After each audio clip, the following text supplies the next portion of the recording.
ज्ञानाभ्यास के इस श्लोकोत्तर अनुष्ठान में आपका हृदय से स्वागत है, अभिनंदन है, अभिवादन है। ये ज्ञानाभ्यास का अभ्यास है, साथ में इंद्रिय जय का अभ्यास है, इंद्रिय ज्ञान के निग्रह करने का अभ्यास है, मूर्त पदार्थों के ज्ञान से रहित होना चाहते हैं, शादी अनंत काल तक कभी मूर्त पदार्थ को जानने रूप परिणमन नहीं करना है, अंतर में ही उत्तम सुख भोगते हुए रहना है। इस प्रकार हमको अस्ति नास्ति से लक्ष्य बनाना है। केवल ध्यान ही नहीं करना है, क्योंकि ध्यान करने के बाद फिर हम ज्ञान करने लगते हैं, तो वह ज्ञान नहीं करना है, ध्यान ही करते रहना है, निरंतर करना है। एक पल भी इंद्रिय ज्ञान हो तो हमारा अंतर गुरु हमको कहे कि नेत्र बंद करिए, अपना मुख अपनी ओर रखिए, तुम्हें बाह्य पदार्थों को नहीं जानना है। इस प्रकार अस्ति नास्ति दोनों रूप लक्ष्य निर्धारित करें तो ही हम प्रगति कर सकते हैं।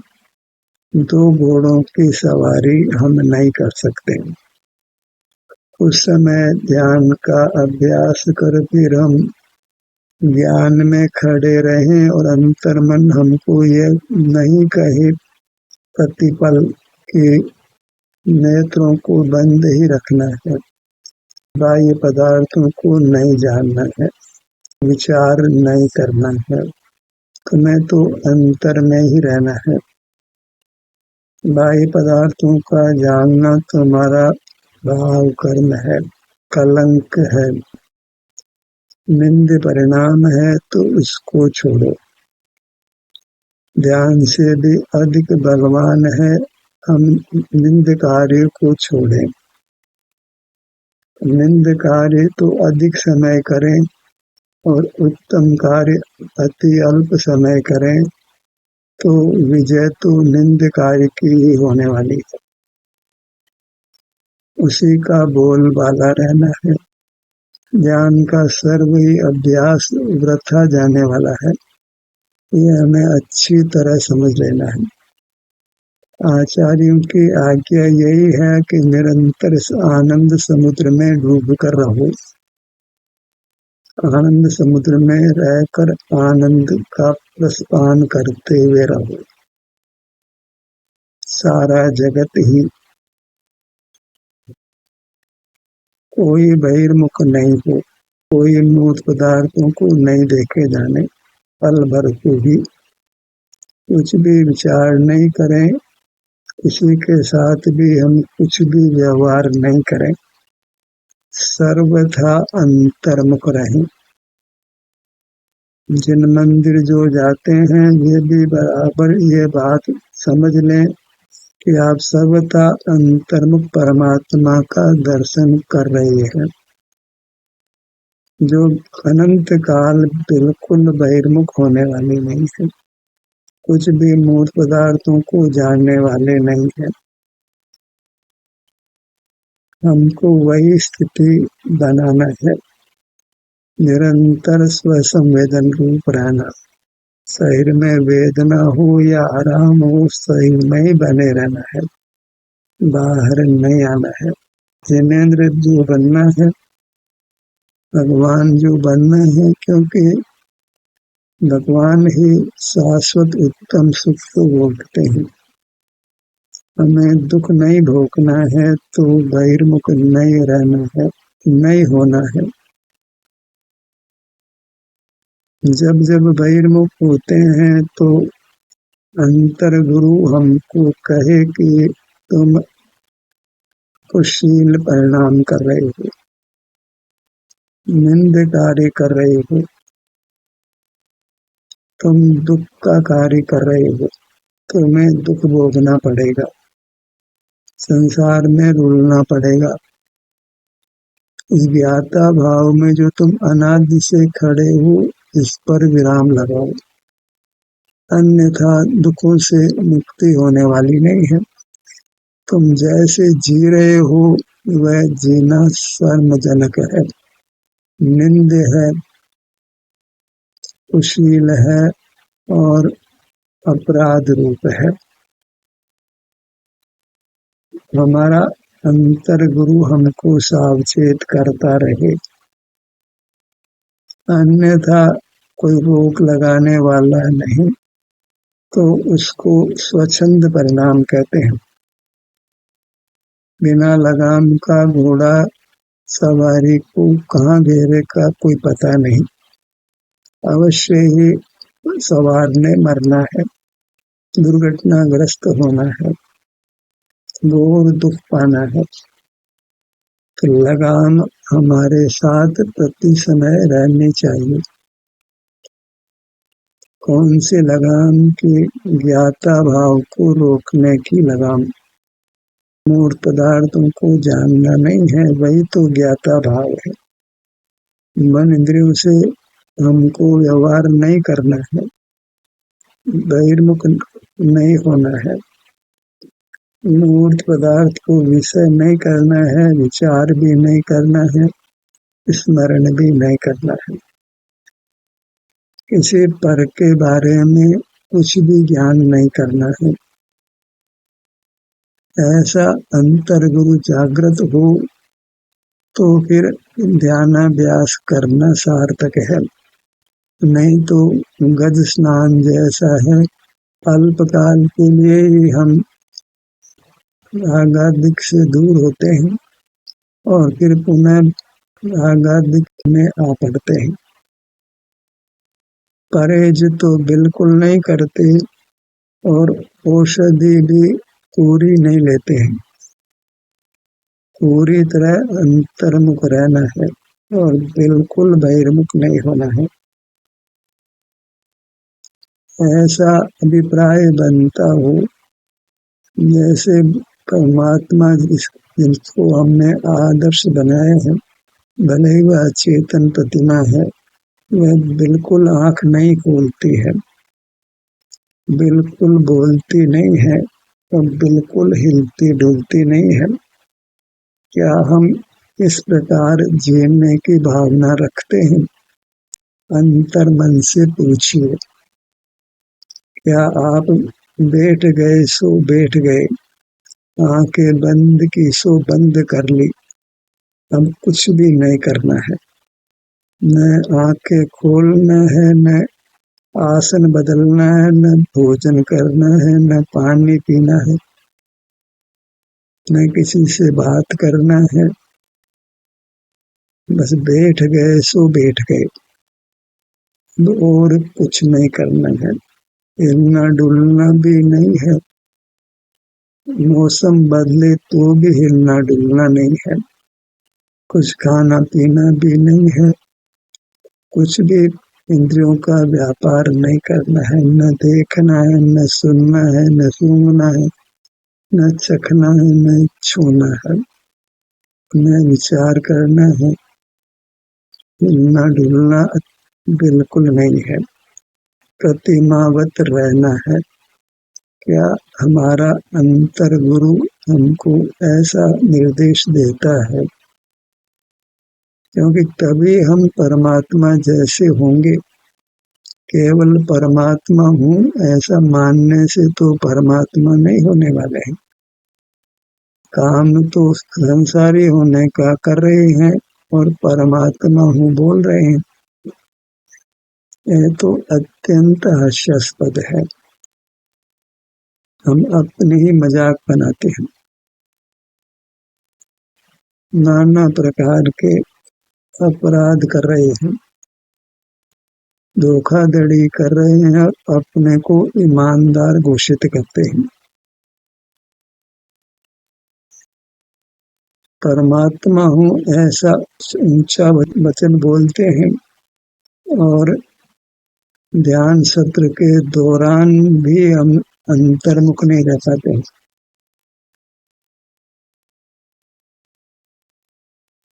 तो फिर ध्यान सत्र के बाहर तो क्या होने वाला है ये हम सब जानते ही हैं। क्या लक्ष्य जैसे जिन प्रतिमा है ऐसा होने का बना है और लक्ष्य ही नहीं बना है, क्या वैसा प्रयत्न हम कर रहे हैं। बैठ गए सो बैठ गए, अंतर में गए सो गए, अब बाहर से कोई नाता नहीं, कुछ देखना नहीं, कुछ विचार करना नहीं, कुछ पर वस्तुओं का आश्रय नहीं, उपयोग नहीं, खाना पीना भी नहीं, सोना भी नहीं, बोलना भी नहीं। यह बातों ही बातों का धर्म हम कर रहे हैं। ऐसे तो लक्ष्य की प्राप्ति होने वाली नहीं है।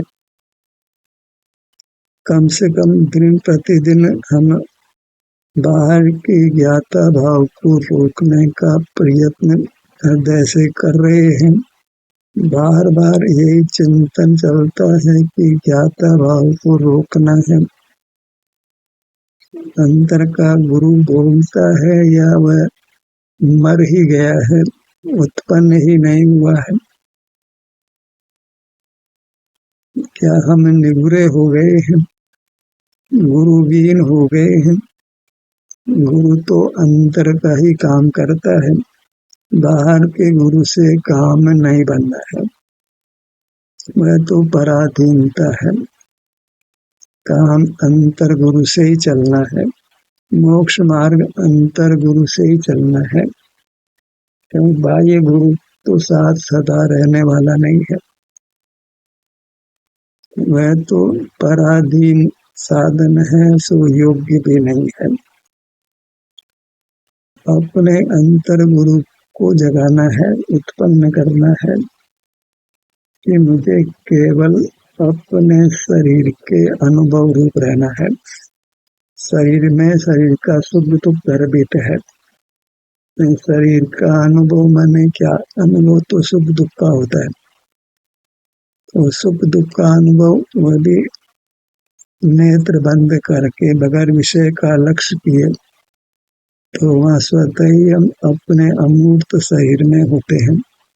तो अमूर्त शरीर का अनुभव करना या अमूर्त शरीर में सुख दुख के परिणाम का अनुभव करना, क्योंकि अमूर्त शरीर सुख दुख के परिणाम के बिना पाया ही नहीं जाता है और सुख दुख का परिणाम भी अमूर्त शरीर के बिना पाया नहीं जाता है।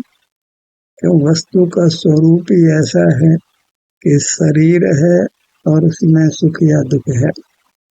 बाहर हो तो चिद विकार है, पर भीतर है तो दो ही गति है कि एक शरीर है और उसमें सुख दुख है और कोई परिणाम नहीं है। तो क्या उसी का अनुभव करते हुए अथवा अपने शरीर का कहो कि शारीरिक सुख दुख का अनुभव कहो, तो दोनों साथ ही है, एक अकेला नहीं है। आराम वेदना है तो अपने किसी अंग में शरीर में है, शरीर है तो उसमें आराम वेदना है। वस्तु का अस्तित्व ही नहीं है यदि आराम या वेदना नहीं हो। और वस्तु शरीराकार है, अंगोपांग रूप है, तो अपने शरीर में कहो अंगोपांगों में सुख दुख का परिणाम है, क्या हम उसका अनुभव करते हुए रहते हैं? तभी हम बहिर्मुखता से बच सकते हैं, इंद्रिय जय कर सकते हैं। एक तो इंद्रिय ज्ञान को बुरा जाने, चिद विकार जाने, स्वभाव नहीं माने। स्वभाव उसको कहते हैं जो कर्म का संबंध मिटने पर पूर्णतया खिल जाता है। पर यहाँ तो जहाँ वीतरागता है वहाँ पर का जानना बिल्कुल नहीं होता है। यहाँ अपने सन्मुख होते हैं तो केवल सुख दुख का अनुभव होता है, तो वीतरागता के साथ पर का जानना नहीं होता है। तो मेरे स्वभाव में पर का जानना बिल्कुल नहीं है, और जहाँ पर का जानना है वहाँ फिर वीतरागता भी नहीं है, वहाँ सुख भी नहीं है, वहाँ एकांत दुख ही है। तो जानना है वहाँ दुख ही है, माने संसार में रुलना ही है, असह्य दुख भोगना ही है। तो इस जानने को रोकने का परिणाम क्या निरंतर उत्पन्न होता है? गुरु का साथ तो चाहिए, और वह गुरु पराधीन नहीं होना चाहिए, स्वाधीन होना चाहिए। अपने भीतर का गुरु जीवित होना चाहिए, प्रति समय उत्पन्न होना चाहिए, जो हमको टोकता हो कि नेत्रों को बंद करिए, अपना मुख अपनी ओर रखिए, और शरीर में जो भी सुख दुख की स्थिति है उसका अनुभव करते हुए रहिए, ताकि आप बहिर्मुख नहीं हो, इंद्रिय ज्ञान नहीं हो, मन के विकल्प नहीं हो, और आप परमात्मा बन सके, उत्तम अनुपम शाश्वत सुख को पा सके। मार्ग तो इतना ही था कि नेत्रों को बंद रखना था, मुख अपनी ओर करना था, पर को जानना बंद ही रखना था, और शरीर में सुख दुख का अनुभव होता है तो उसको करते रहना था। दो शब्दों में कहें, नेत्र बंद करना मनी पर का जानना, रोकना, नास्ति तो पहले नंबर पे आ गई। इंद्रिय जय करना ये तो पहले नंबर पे आ गई, वो नहीं होगी तो अस्थि खड़ी नहीं होगी। पहले से पहले तो हम यही काम करते हैं कि पर के जानने को रोकते हैं, ज्ञान को रोकते हैं, कुशील को रोकते हैं, नेत्रों को बंद करते। तो फिर कहने की आवश्यकता ही नहीं है, फिर हमारा मुख अपनी ओर होता है और हमें शरीर में सुख दुख का अनुभव होने लगता है। तो काम कितना रहा, बस नेत्रों को बंद करिए और बंद ही रखिए, खोलना नहीं है। जब नेत्र बंद करने को कहा तो उपलक्षण से शेष चार इंद्रियां भी लेना, मन भी लेना, विचार भी नहीं करना, स्मरण भी नहीं करना है पर का, अपने भूतकाल का और अपने भविष्य के बारे में कुछ विकल्प भी नहीं करना है। योग के ज्ञान से रहित होना है, यही दुख मुक्ति का उपाय है। आप ही केवल अनुभव में आता रहे, अपना शरीर का सुख दुख ही अनुभव में आता रहे, और ऐसा निर्धार करते हैं तो दुख घटते घटते समाप्त होता है और सुख बढ़ते बढ़ते पूर्ण हो जाता है। प्रथम क्षण में ही कुछ अपूर्व सुख होता है, भले ही उसको पहचान नहीं पाए, पर जब अपूर्व सुख उस समय बना रहता है और थोड़ा बढ़ जाता है तो हमको एक आह्लाद का भाव पैदा होता है कि मैंने कोई अपूर्व सुख पा लिया है, अनुपम सुख पा लिया है, मुझे अपूर्व सुखद अनुभूति हो रही है, बहुत अच्छा अनुभव हो रहा है। यहाँ राग भी नहीं है, द्वेष भी नहीं है, मोह भी नहीं है, और शरीर में उत्तम सुख की अनुभूति हो रही है। और फिर उसी रूप होने का परिणाम हो, ऐसा भाव जागृत होता है। वह भाव ही वास्तव में सम्यक गुरु है हमारा, जो भीतर उत्पन्न हो गया है, जो ये कहता है कि अपने में आने से अपूर्व सुख का लाभ होता है और हम दुखों से मुक्त होने लगते हैं। और इस प्रकार मुझे बहिर्मुखता को पूरी तरह समाप्त करना है। ABCD किसी को भी नहीं जानना है और किसी से भी कुछ भी व्यवहार नहीं करना है, चाहे वो परिजन हो कि मित्र हो कि समाज के लोग हों, देश विदेश के लोग हों, या नाना प्रकार की पूतगल रचनाएं हो, मुझे बिल्कुल उनको ज्ञान में नहीं लेना है।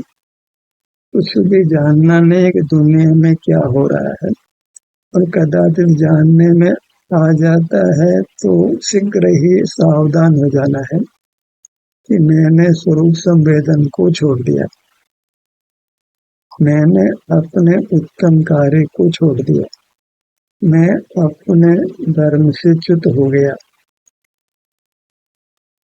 अपराध हो गया, तो मुझे इस अपराध को मिटाना है। इतनी भूमिका हमारी बनती है तो फिर अंतर में स्थिति बनती है और एक अंतर विहार की स्थिति बन जाती है। वहाँ फिर स्वयं ही स्वयं को निर्देश देता है और उस रूप परिणाम करने का पुरजोर प्रयत्न करता है। वह एक सामान्य पुरुषार्थ नहीं है। दुकान पर व्यापारी बैठता है, ऑफिस में कर्मचारी अधिकारी काम करता है, वहाँ वो पुरुषार्थ नहीं लगता है। जो पुरुषार्थ आपको अंतर में रहने में लगता है, यहाँ हमारा फल काम करता है। जो हमको सहज मनुष्य पर्याय में प्राप्त हुआ है,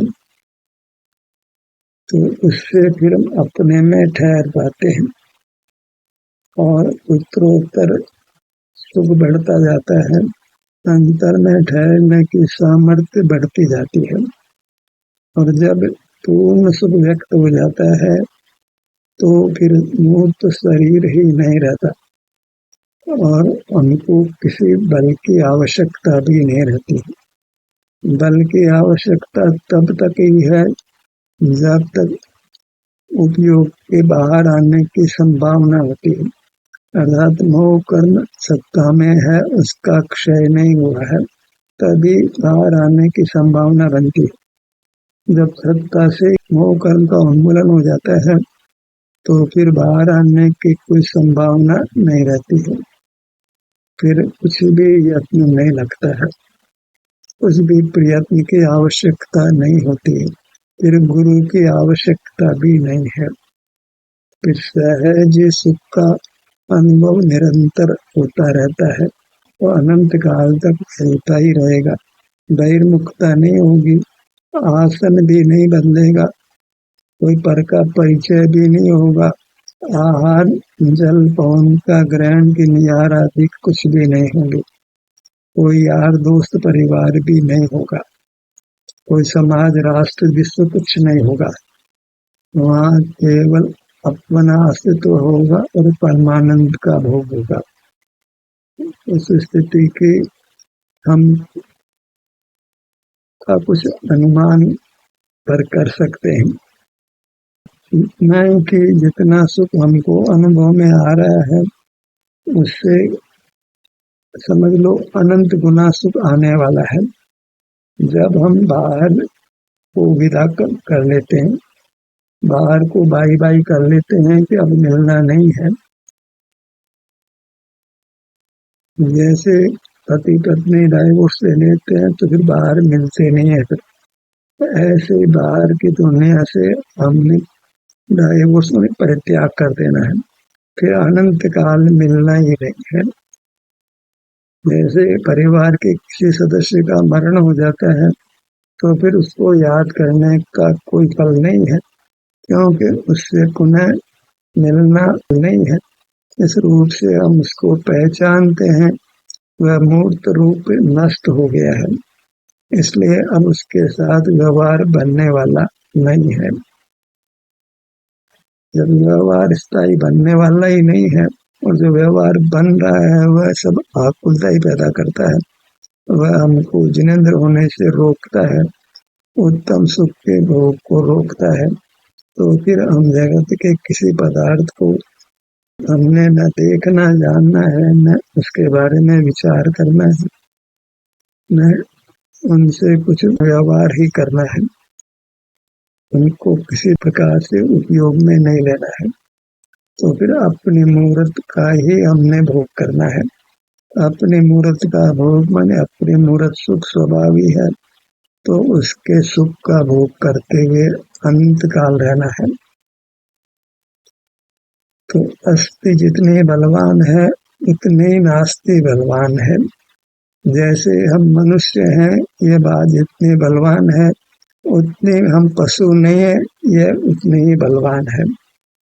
क्योंकि कोई हमें पशु कहे तो हमको स्वीकार नहीं होगा। हम जीव हैं तो ये बात भी उतनी बलवान है कि हम अजीब नहीं हैं। जैसे हम सुख स्वभावी हैं, ये बात जितनी बलवान है उतनी बलवान ये बात है कि हम ज्ञान स्वभावी नहीं है। ये सब ज्ञान स्वभावी नहीं है नहीं बोलने का है, तो फिर मोक्ष मार्ग आपके जीवन में अवतरित ही नहीं हुआ है।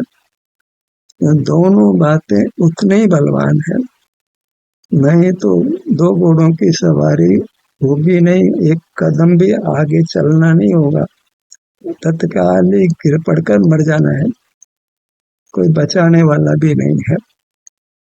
तो हमको अस्ति नास्ति दोनों को समान महत्व देना है। मैं ज्ञान स्वभावी नहीं हूँ, इसको भी पक्का करना है। जितना ध्यान करना है उतना ही बल इस बात को देना है कि मुझे ज्ञान में नहीं रहना है, पदार्थों को जानते हुए नहीं रहना है। एक भी पर पदार्थ को एक क्षण के लिए भी जानना नहीं है, वह मेरा स्वभाव नहीं है। स्वभाव उसको कहते हैं जो कर्म क्षय होने पर स्वतः प्रकट होता हो। तो कर्म क्षय होने पर ज्ञान नहीं होना है, कर्म क्षय होने पर सुख होना है। ज्ञान क्यों नहीं होना है कि ज्ञान मेरा स्वभाव नहीं है। सुख होना है क्योंकि सुख मेरा स्वभाव है। सुख मेरा त्रिकाल स्वभाव है और ज्ञान मेरा क्षण मात्र को भी स्वभाव नहीं है। ऐसा निर्धार होगा तो मोक्ष मार्ग का प्रारंभ होगा। अभी तो बढ़ने की बात तो है ही नहीं, प्रारंभिक होने की शर्त है, मोक्ष मार्ग के शुरू होने की शर्त है। अस्ति नास्ति से मोक्ष मार्ग को जाने। नास्ति भी उतने बलवान है जितनी अस्ति। ध्यान करना बलवान तो है, उतना ही बलवान ये भी है कि मुझे जगत का ज्ञान नहीं करना है। इस प्रकार अस्ति नास्ति को समान बल देकर हमको अपने जीवन की रचना करनी है। ध्यान का सत्र यही समाप्त होता है। आपकी सहभागिता के लिए धन्यवाद।